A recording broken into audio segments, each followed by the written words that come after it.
नमस्कार, स्वागत है आपका। मैं हूं आपके साथ साक्षी जादौन।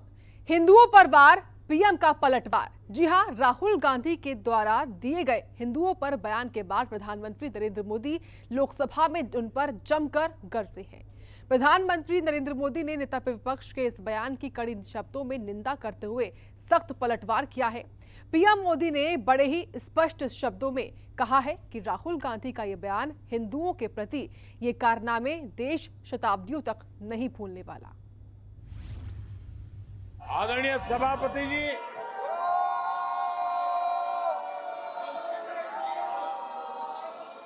ये कहा गया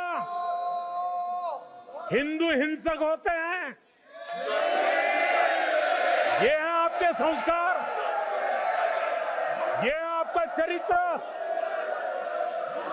ये है आपकी सोच, ये है आपकी नफरत इस देश के हिंदुओं के साथ। ये कारनामे जिन्होंने हिंदू आतंकवाद ये शब्द गढ़ने की कोशिश की थी,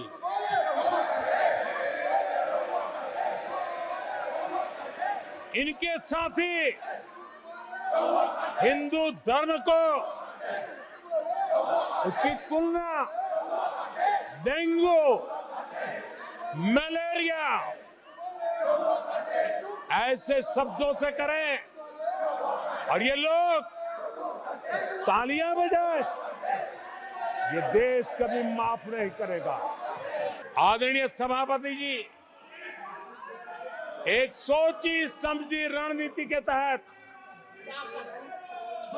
इनका पूरा इकोसिस्टम, हिंदू परंपरा, हिंदू समाज, इस देश की संस्कृति, देश की विरासत, इसको नीचा दिखाना, उसे गाली देना, उसे अपमानित करना, हिंदुओं का मजाक उड़ाना, इसे फैशन बना दिया है और उसको संरक्षण देने का काम अपने राजनीतिक स्वार्थ के लिए ऐसे तत्व कर रहे हैं। ईश्वर का हर रूप, आदरणीय सभापति जी, ईश्वर का हर रूप दर्शन के लिए होता है। ईश्वर का कोई भी रूप निजी स्वार्थ के लिए, प्रदर्शन के लिए नहीं होता है। जिसके दर्शन होते हैं उसके प्रदर्शन नहीं होते हैं। आदरणीय सभापति जी, हमारे देवी देवताओं का अपमान 140 करोड़ देशवासियों के दिलों को गहरी चोट पहुंचा रहा है।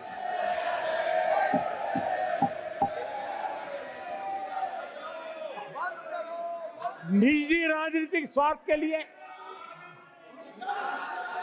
ईश्वर के रूपों का इस प्रकार से खेल,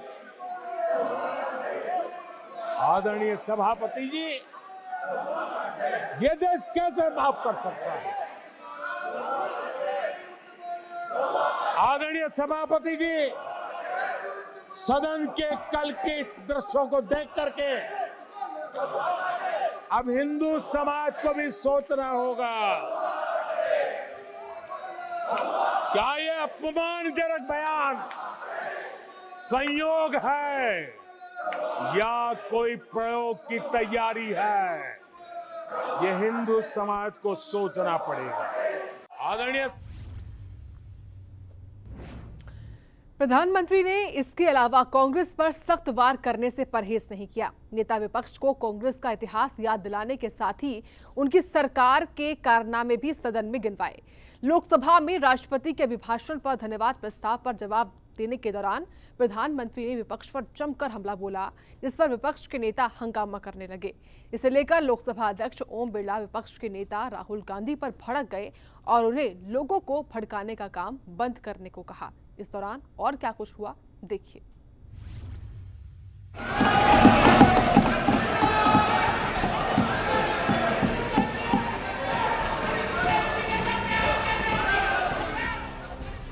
प्रधानमंत्री नरेंद्र मोदी ने लोकसभा में राष्ट्रपति के अभिभाषण पर धन्यवाद प्रस्ताव पर हुई चर्चा का जवाब दिया। पीएम की संसद पहुंचने पर एनडीए के सांसदों ने मोदी मोदी के नारों से उनका स्वागत किया।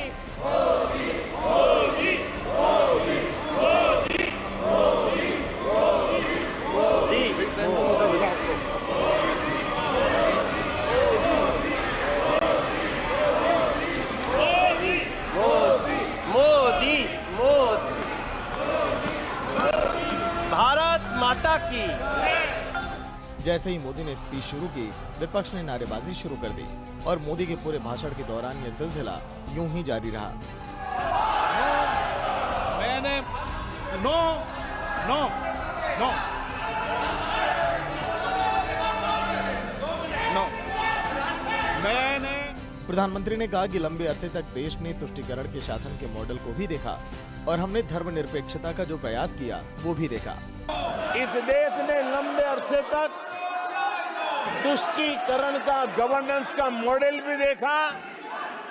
देश ने पहली बार सेक्युलरिज्म का एक पूरा हमने जो प्रयास किया और वो हमने तुष्टीकरण नहीं, संतुष्टीकरण, और संतुष्टीकरण के विचार को लेकर के हम चले हैं। और जब हम संतुष्टीकरण की बात करते हैं तो इसका मतलब है कि हर योजना का सैचुरेशन, गवर्नेंस की आखिरी व्यक्ति तक पहुंचने की हमारी जो संकल्पना है, इसको परिपूर्ण करना। और जब हम सैचुरेशन के सिद्धांत को लेकर चलते हैं। प्रधानमंत्री नरेंद्र मोदी ने विपक्ष पर हमला बोलते हुए कहा कि पहले घोटालों का दौर था, पहले गरीबों को घर खरीदने के लिए हजारों रुपए की रिश्वत देनी पड़ती थी। आए दिन अखबार खोलते थे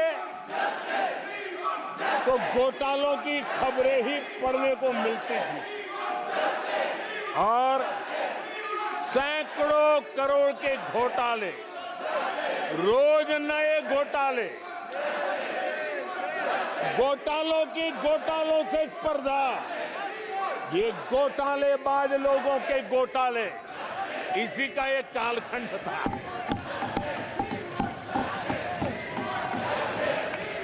और बेशर्मी के साथ सार्वजनिक रूप से स्वीकार भी कर लिया जाता था कि दिल्ली से 1 रुपया निकलता है तो 15 पैसा पहुंचता है। 1 रुपये में 85 पैसे का घोटाला। इस घोटालों की दुनिया ने देश को निराशा की गर्त में डुबो दिया था। प्रधानमंत्री नरेंद्र मोदी ने कांग्रेस पर करारा प्रहार करते हुए कहा कि जनता ने विपक्ष के लिए जनादेश दिया। लगातार 3 बार कांग्रेस की सीटें 100 से कम रही। तीसरी बार तो हारे हैं, पर मौसी ये बात तो सही है, तीसरी बार ही तो हारे हैं, पर मौसी मोरल विक्ट्री तो है ना। आदरणीय सभापति जी, 0 सीटें आई हैं। अरे मौसी, 13 राज्यों में 0 सीटें आई हैं, पर हीरो तो है ना।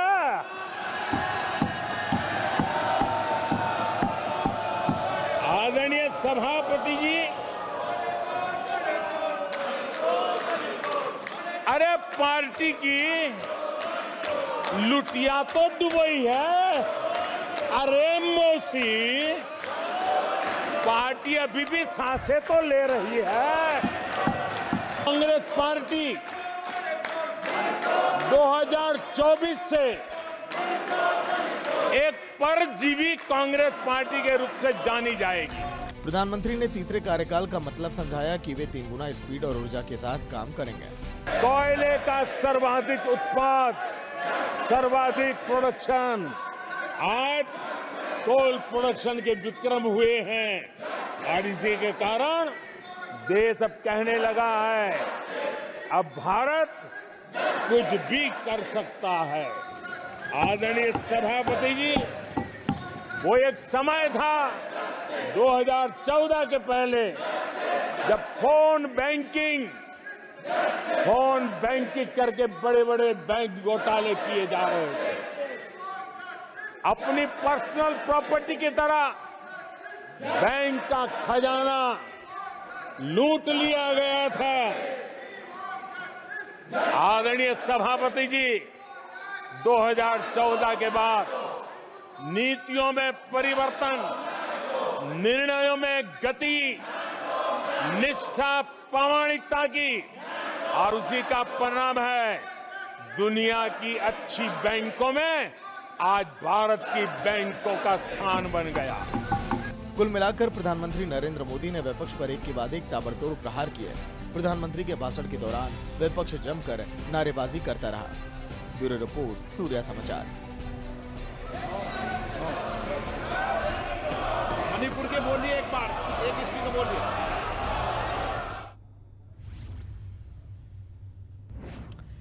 तो नेता विपक्ष के तौर पर राहुल गांधी के पहले ही भाषण से बवाल मच चुका है। हर तरफ लगातार इस बयान को लेकर माफी मांगने के बाद बीजेपी नेता कह रहे हैं, खुद कल लोकसभा में प्रधानमंत्री ने राहुल गांधी पर तमाम जो हमले हैं वो बोले। आज बता दें आपको, प्रधानमंत्री का संबोधन जो है राज्यसभा में भी होगा। फिलहाल देश की संसद में राहुल गांधी द्वारा दिए गए इस बयान पर बात करने के लिए और अपने विचार रखने के लिए चंडीगढ़ से हमारे साथ हरियाणा सरकार में कैबिनेट मंत्री कंवरपाल गुर्जर जुड़ रहे हैं। कंवरपाल गुर्जर जी, आपका बहुत स्वागत है सूर्य समाचार पर। जी धन्यवाद जी। कंवरपाल जी, पहला सवाल आपसे वर्तमान राजनीति में चल रहे घमासान को लेकर ही है मेरा। आप क्योंकि संसदीय कार्यों के मंत्री भी हैं और सदन में सभी नियमों को बारीकी से जानते समझते हैं, पिछले दिनों देश की संसद में विपक्ष के नेता राहुल गांधी ने संसद में हिंदू और हिंसा को एक साथ जोड़कर पेश किया। क्या इस तरह बोलना ठीक था? हमारे में कुछ कमियां हैं कि हम लोगों को सहन नहीं कर सकते, और उसका कारण यह है कि हमारे यहां जो दूसरे विचार के लोग थे वो धीरे धीरे समाप्त हो गए। लेकिन भारत एक ऐसा देश है जहां दूसरे कल्चर के लोग भी फल फूल रहे। इसी प्रकार से हमने किसी के साथ वो नहीं किया, अत्याचार नहीं किया। जब पूरी दुनिया में यहूदियों के ऊपर अत्याचार हो रहा था, पारसियों के ऊपर अत्याचार हो रहा था, उस टाइम भी अगर वो भारत में आके बसे तो वो कह रहे, हम नहीं, यहूदी कह रहे, पारसी कह रहे कि जब दुनिया अत्याचार कर रही थी तब भारत एक ऐसा देश था जिन्होंने हमें मान सम्मान भी दिया, और हमारी जो आस्था थी अगर हमने उस पर चल के अपने आराध्य की पूजा की तो उन्होंने कभी किसी में बाधा नहीं डाली। ये कोई कांग्रेस की दी चीज नहीं है, ये हमारे डीएनए में है। कांग्रेस तो ईब है, जुमा 8 दिन से 1885 में कांग्रेस का गठन हुआ। देश तो लाखों साल पुराना है, और लाखों साल पुराने में हमने कहा कि परमात्मा एक है और उसको पाने के रास्ते अलग हैं। हमारे यहां 6 दर्शन हैं, उन 6 दर्शनों में एक दर्शन ये भी है जो ये कहता है कि परमात्मा नाम की कोई चीज नहीं है। पर जिसने ये कहा कि परमात्मा नाम की कोई चीज नहीं है, हमने भी उसको ऋषि मान लिया और उसकी फिलॉसफी भी हमने रख दी कि भाई इसको भी पढ़ लो, अगर आपको ये ठीक लगा इसको मान लो। तो हमारे से उदार दुनिया में कोई हो ही नहीं सकता।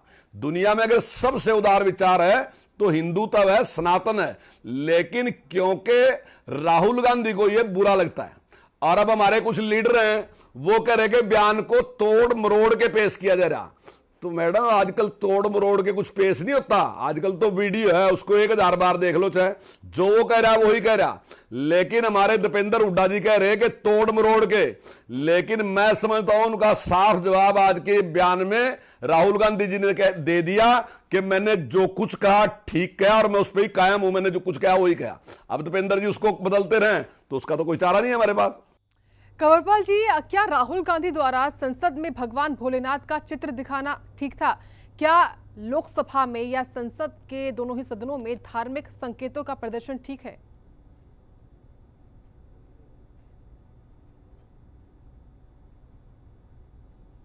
देखिए बिल्कुल गलत है इस प्रकार का। और दूसरा मैं ये भी कहना चाहूंगा कि भगवान भोलेनाथ के बारे में या देवी देवताओं के बारे में राहुल गांधी जी की जो नॉलेज है बिल्कुल जीरो है। उनकी कोई आस्था नहीं। वो भोलेनाथ का चित्र भी अपनी राजनीति के लिए दिखा रहे, उनकी कोई आस्था नहीं है भोलेनाथ में, कभी भी कोई आस्था नहीं रही। बिल्कुल। लोकसभा में पीएम मोदी ने बिना नाम लिए राहुल गांधी पर तंज कसे हैं। हरियाणा के भी कई ऐसे नेता हैं जिन्होंने राहुल गांधी के इस बयान को लेकर उनको घेरा भी है। खुद मुख्यमंत्री नायब सिंह ने प्रेस कॉन्फ्रेंस कर कहा कि राहुल गांधी माफी मांगे। यहीं तक अनिल विज तो यहां तक कह रहे हैं कि राहुल गांधी ने जो कुछ कहा वो जानबूझकर कहा, साजिश के तहत कहा है। देखिए, माननीय प्रधानमंत्री जी बहुत ही बड़े नेता हैं, विश्व के नेता हैं, उतनी अच्छी भाषा का भी इस्तेमाल करते हैं, लेकिन मैं तो बालक बुद्धि की बजाय कहूँगा कि दुष्ट बुद्धि है, और वो जानबूझ के इस प्रकार की दुष्टताएं करते हैं। कोई पहली बार ऐसी दुष्टता नहीं कर रहे, वो हर बार हिंदुत्व को, हिंदू फिलॉसफी को, हमारे पुराने कल्चर को हर बार टारगेट करते हैं। वो कोई पहली बार टारगेट नहीं किया उन्होंने। अगर लगातार आप देखोगे तो लगातार वो इस प्रकार का टारगेट करते हैं। बिल्कुल, और इसी को लेकर अगला सवाल भी है मेरा। इस बार राहुल गांधी ने खुलकर हमले बोले हैं, वो भी धर्म जैसे संवेदनशील मुद्दों पर भी, वो भी तब जब वो नेता विपक्ष के तौर पर अपना पहला वक्तव्य दे रहे थे। उनकी इस मंशा को कैसे देखते हैं आप?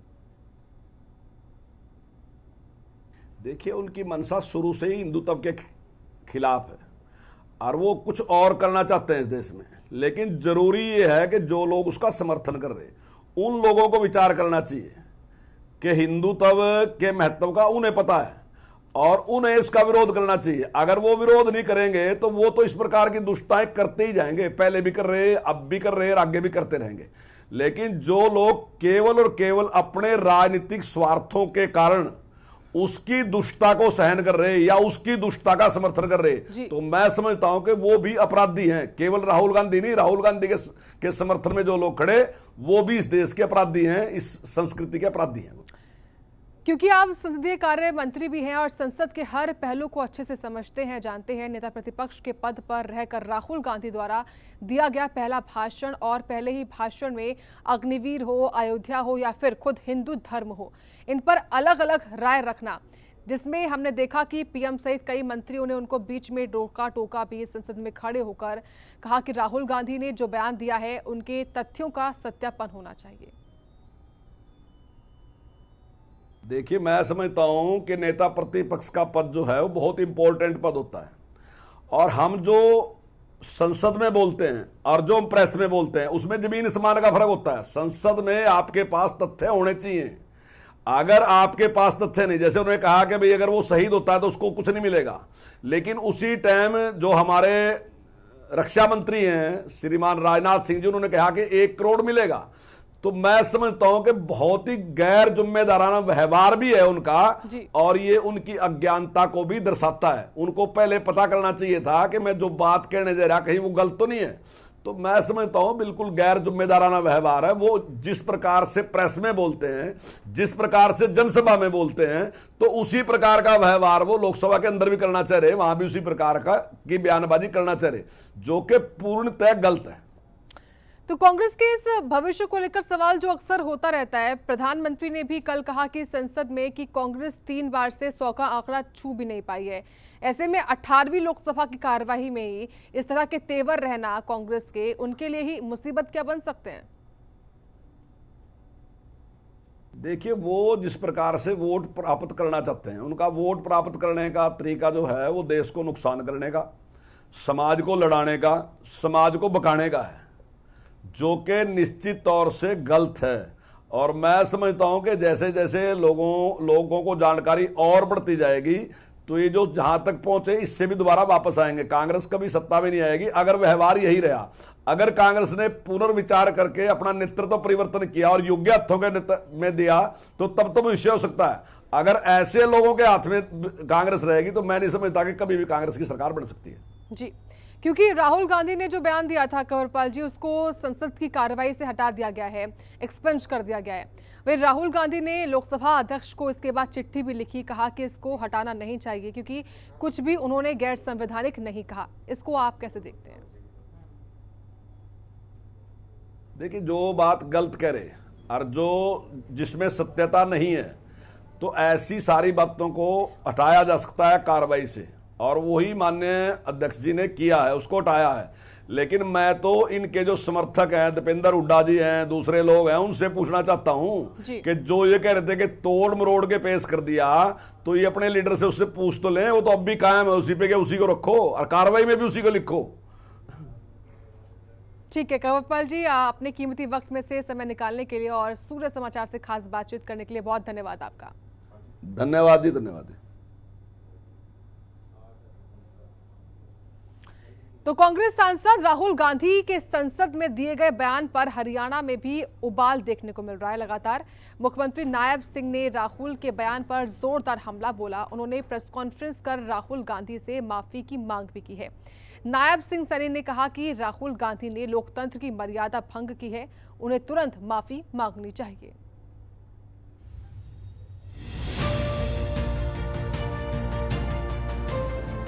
कांग्रेस सांसद और नेता राहुल गांधी के संसद में दिए गए बयान पर चौतरफा बवाल मचा हुआ है। हरियाणा के मुख्यमंत्री नायब सिंह ने भी इस मुद्दे पर प्रेस वार्ता की। उन्होंने राहुल के बयान की निंदा की। कल जो एपिसोड भारत के लोकतंत्र के मंदिर में जो नए नए विपक्ष के नेता बने हैं, उनके द्वारा जिस प्रकार का देश के अंदर एक बहुत बड़े वर्ग को अपमानित करने का काम किया है,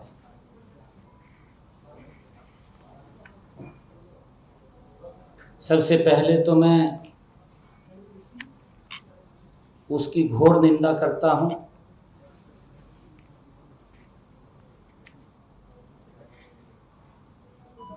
और जिस प्रकार का उसका व्यवहार विपक्ष की भूमिका जो होनी चाहिए, वो विपक्ष की भूमिका भी दिखाई नहीं दे रही है।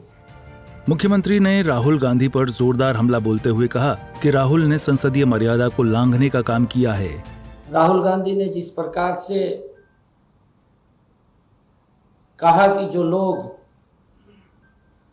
अपने आप को हिंदू कहते हैं, वो सदा हिंसा, असत्य और नफरत फैलाने का उन्होंने आरोप लगाया है, दुर्भाग्यपूर्ण है। मैं ये मानता हूं कि नेता प्रतिपक्ष राहुल गांधी ने अपनी झूठी बातें बोल करके संसदीय मर्यादाओं को तार तार करने का काम किया है, जिसके सत्यापन की मांग सत्ता पक्ष ने भी रखी कि आप बताओ तो, कुछ न कुछ तो बताना पड़ेगा, परंतु बताने में वो कन्नी काटते हुए नजर आए। और जब देश के अंदर मुझे ऐसा लगता है ये कांग्रेस पार्टी की बौखलाहट है। नायब सिंह ने कहा कि राहुल गांधी को सदन में झूठ बोलने के लिए अविलंब माफी मांगनी चाहिए। राहुल गांधी ने जिस प्रकार से कहा कि जो लोग अपने आप को हिंदू कहते हैं, वो सदा हिंसा, असत्य और नफरत फैलाने का उन्होंने आरोप लगाया है, दुर्भाग्यपूर्ण है। मैं ये मानता हूं कि नेता प्रतिपक्ष राहुल गांधी ने अपनी झूठी बातें बोल करके संसदीय मर्यादाओं को तार तार करने का काम किया है, जिसके सत्यापन की मांग सत्ता पक्ष ने भी रखी कि आप बताओ तो, कुछ न कुछ तो बताना पड़ेगा, परंतु बताने में वो कन्नी काटते हुए नजर आए। कुल मिलाकर कांग्रेस सांसद और लोकसभा में विपक्ष के नेता राहुल गांधी के हिंदू वाले बयान पर राजनीति तेज हो गई है। बीजेपी राहुल गांधी से लगातार माफी मांगने की मांग कर रही है। सूर्या समाचार के लिए चंडीगढ़ से रवि चंदेल की रिपोर्ट।